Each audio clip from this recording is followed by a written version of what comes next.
Ci troviamo a Rolle, una frazione del comune di Cison di Valmarino, un borgo meraviglioso inserito dal 2004 nel FAI, Fondo Ambiente Italiano, e dall'anno scorso appartenente anche al territorio UNESCO delle colline del Prosecco. Rolle è stata citata in una poesia del Zanzotto con il nome Dolle e viene paragonata a una cartolina inviata dagli dei.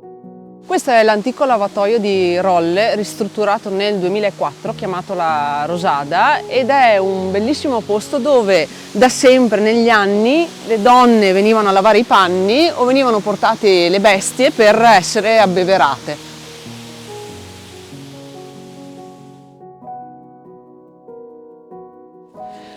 Abbiamo parcheggiato alla chiesetta di Santa Lucia dopo aver visitato il bellissimo borgo di Rolle e ci troviamo adesso a Zuel di qua, una località sempre del comune di Cison di Valmarino che è separata da Zuel di là dalla strada che congiunge Gai a Rolle.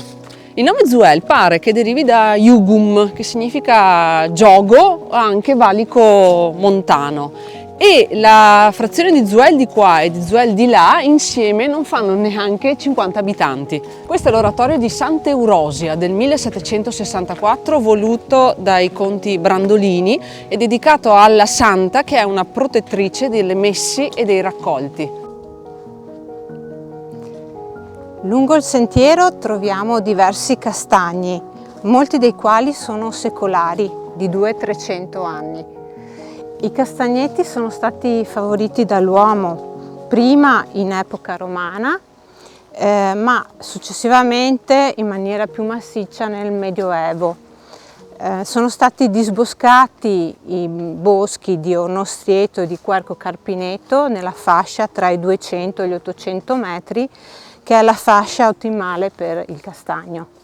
Di solito dentro i ricci di castagne si possono trovare 3 frutti. Tra questi 3 frutti uno è sempre più schiacciato e piccolino.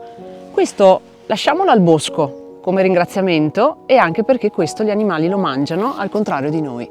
Questo arbusto è la fusaggine, viene chiamata così perché i rami giovani venivano usati per costruire i fusi per la lana. La cosa curiosa è che si chiama anche berretto del prete perché i frutti assomigliano al copricapo dei vescovi ed è un arbusto amatissimo dagli uccellini che in questo periodo trovano un grande nutrimento da questa pianta.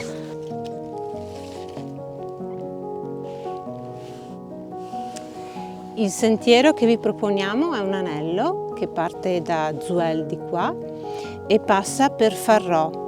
Ci si impiega circa 2 ore e mezza per compierlo e vi consigliamo di farlo proprio in questa stagione, in autunno, perché i colori sono meravigliosi.